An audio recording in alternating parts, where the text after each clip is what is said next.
Hey guys, welcome to the channel. In this video, we would be implementing Tic Tac using the Rust programming language. We would learn about the entities involved in designing Tic Tac We would be reading input from the command line interface. And of course, we would implement the game loop and the logic to make the game run. We have three entities. First, we have the player entity, which has the player name and the symbol they would use, which is usually an X or an O. Next, we have the board entity. It has two fields, the size and cells. Most boards are 3x3, so we would be setting the size as 3. However, keeping the size field would make the entity extensible in the future. Cells are the squares on this board where we place the X or O. Last is the game entity, which has the list of players playing the game. It has the current board and the game status, whether the game has started or not, if it's a draw, or if someone is the winner. Let's go into the code for each of these entities. Let's start with the player entity. This is the simplest of the three. We just need to create a constructor which accepts the player name and the symbol character which the player would use to play. The constructor returns an instance of player.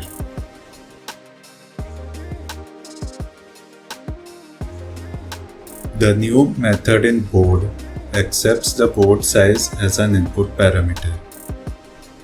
Based on the size, we create a 2D grid. We are setting the default value in each cell as this minus character. When the player plays their turn, this would be replaced by an X or an O. We have the insert new symbol method so that the player can insert their symbol in the appropriate cell. We have two validations. If the row or column entered by the player is greater than the board size, which is 3 in our case, we need to inform the player that this isn't allowed. You can also add a check to not allow values less than 1.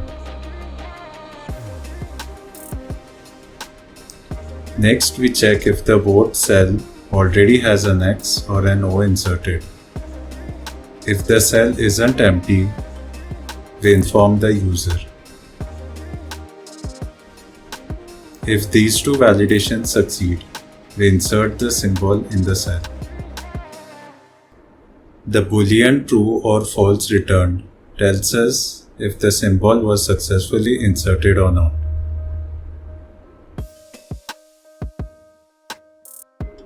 Here we have implemented the display trait so that we can print the board in a way that is more easy to understand for the player.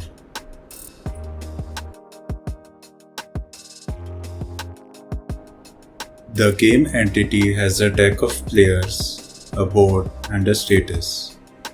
We have used a deck to maintain player turns. After the player plays, we can remove him from the front of the queue and push him to the end, so that his next turn comes up after all the remaining players have played.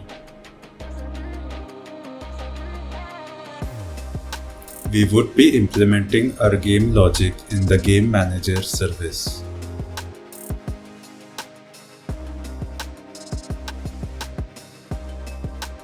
This is the high-level flow of the play game function. After understanding this, we would deep dive into each step. First, we get the player input. That is, the user would enter which row and column to insert his symbol in. Next, we insert the player symbol. That is either an X or an O in the cell entered after a few validations. Once the symbol is inserted, we check if the player has won or not. We also check if the game has ended in a draw. In either of these two cases, we can consider the game status as completed.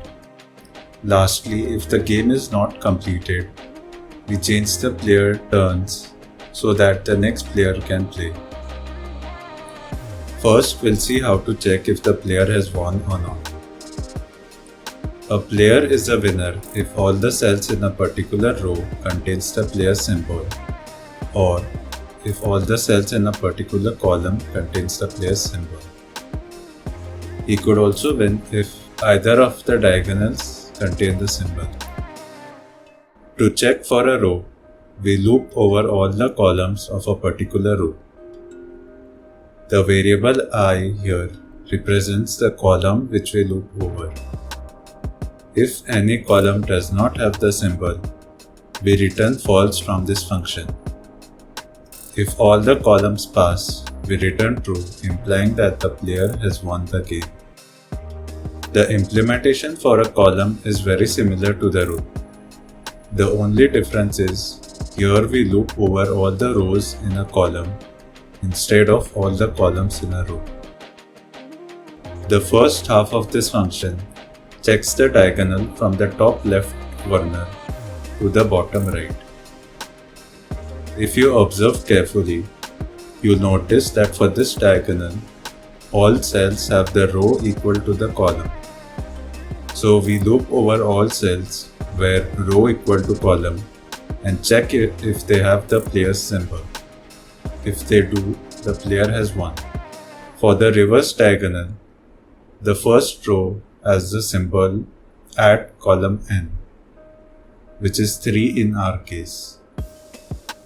Then as we go down the row, the column value decreases by 1 each time. Checking row I and column n minus I minus 1 for all values of n does the job for us. We discussed previously that we have a deck of players in the game entity. Deck helps us change the player turn. We remove or pop the player who has just played from the front of the deck and add him to the back. Reading the player input is a bit more complicated in Rust compared to most languages. We need two integers from the user, the row and the column of the cell. Languages like C and Go have the scanf function. In Rust, you need to read the entire line first as a string. Then we split the string based on the space between the two integers. The two integers are then part of the vector, the 0th element being the row and the first element being the column. The only thing left as a part of the play game function is checking if the game is a draw or not. We maintain a moves field as a part of game manager. For every valid move, we increase this counter by 1. Once the value of moves is equal to the total number of cells on our board, which is 3 x 3 9, that would mean the game has ended. We've covered all the functions in Game Manager. Here is the entire code in case anything got missed.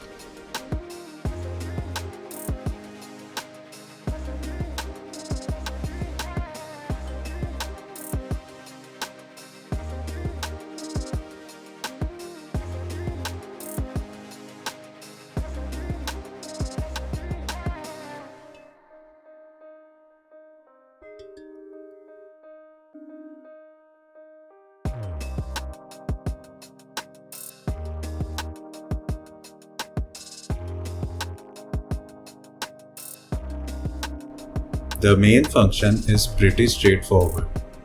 We create two players. We create an instance of Game Manager and we call the play game method. Let's run the code.